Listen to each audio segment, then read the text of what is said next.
Greetings and welcome to In the Rising podcast. This is the show where I talk about living your best life, living in alignment with your dreams, your hopes, and your goals, and leaving behind that shame-blame game that really does nothing for you, nor really for anyone else either. My name is Bettina, and I always start off by saying I am not a counselor, psychiatrist, psychologist, any of those things, but I am a healthcare professional who loves to talk to people, hear their stories, and figure out what makes them tick.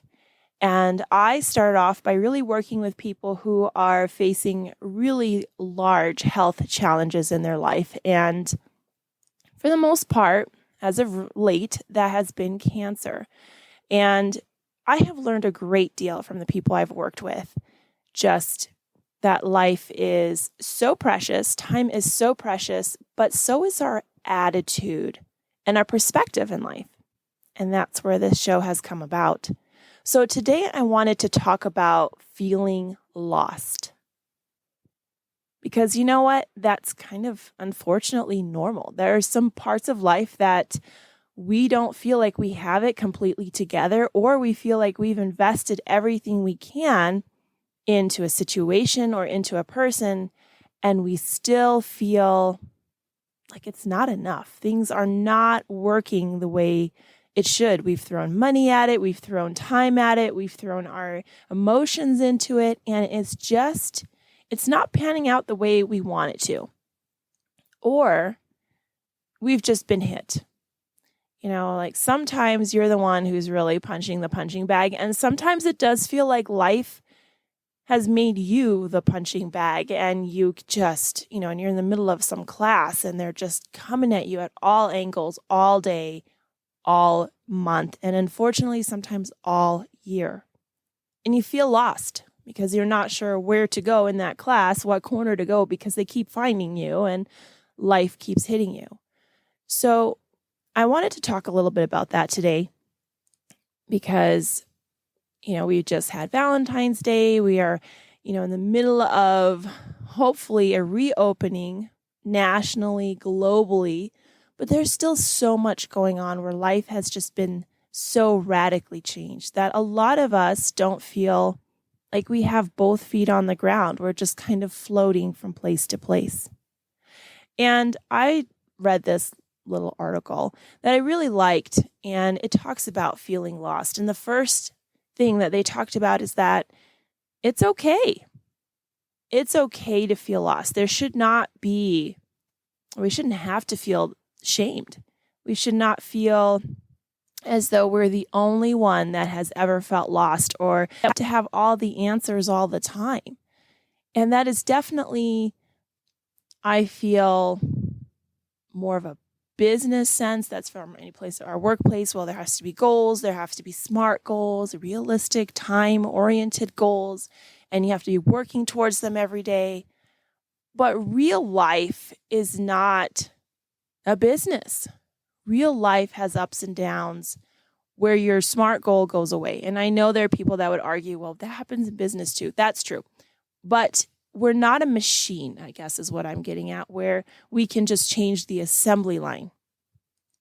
In real life, sometimes those parts break down, and it's almost like the parts to fix it just to keep moving on. Well, the whole thing has been discontinued, and now you have to have an entire new assembly of how to go through things.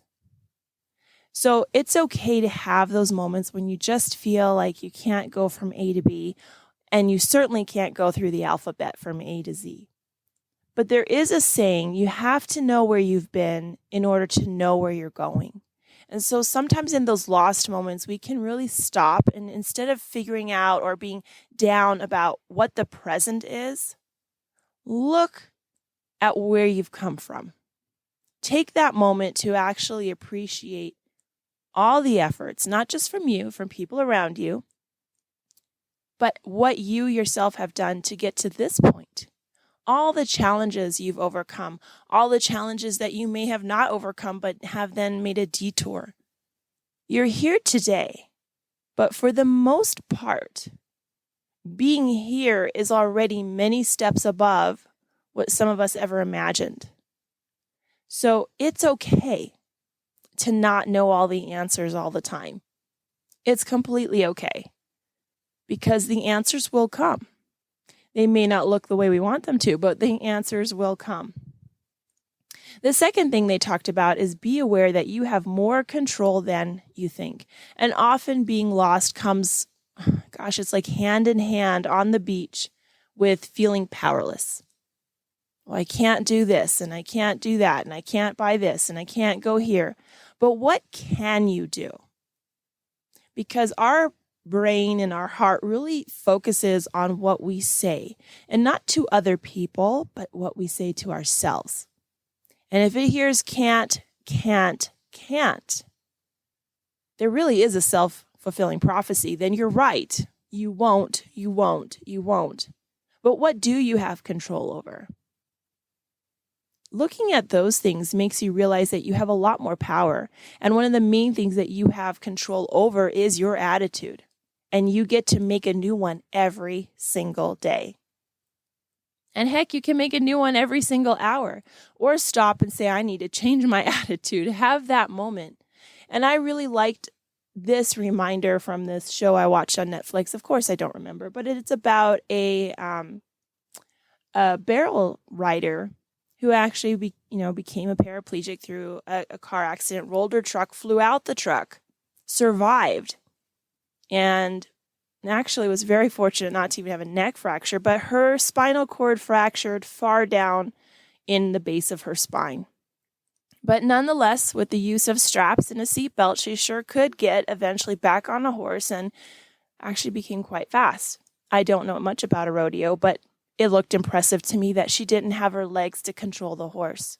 But she focused a lot more on what she could control, which was her arms and her willpower and her attitude. And even in that show, it talks often about, having persistence, and then there's a time when you just need to realize you can't do it all. But when you stop to think about what you still can do, there's so much left. And what I really like about number 3 is that you don't forget that time is precious and that this is not a dress rehearsal, and it's certainly not a dress rehearsal for someone else's life. Where you are right now and what you will do really depends only on 2 shoulders, and those are yours. What do you want to do? What is really important for you? What do you want to leave as a legacy? Not just for your family with your stuff, but when they remember you, what do you want to leave behind? What memories? Is it, they just never did anything, or, even in their low points, they were able to keep striving to do their best, which is number 4. Doing your best today may not reflect what your best is overall, but it means a yes that you're doing it. There was a really awesome sermon I heard in the middle of one of my lost times. When you sit in the back and you don't want anyone to see you because heaven forbid someone might see you in church because you're a mess. You're there. You're not sure why you're there. You're not sure why you went because you're exhausted and you feel depleted and you feel deflated and defeated and what other D word you can come up with.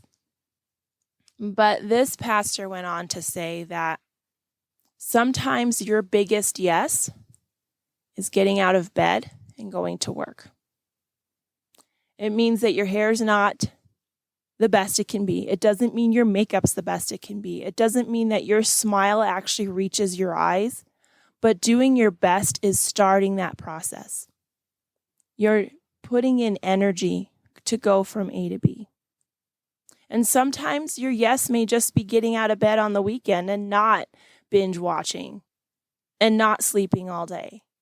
And sometimes your best will continue to have some action that you realize you're actually moving into your best. That lost feeling is there, but you're going some direction, and that's going to help you figure out what you need to do. And lastly, number 5, remember you're not the first one to feel this way. And that's, I think, the biggest enemy of feeling lost is the isolation, the feeling alone, hence lost. But the thing is, this lost space has been occupied by pretty much everyone at one time.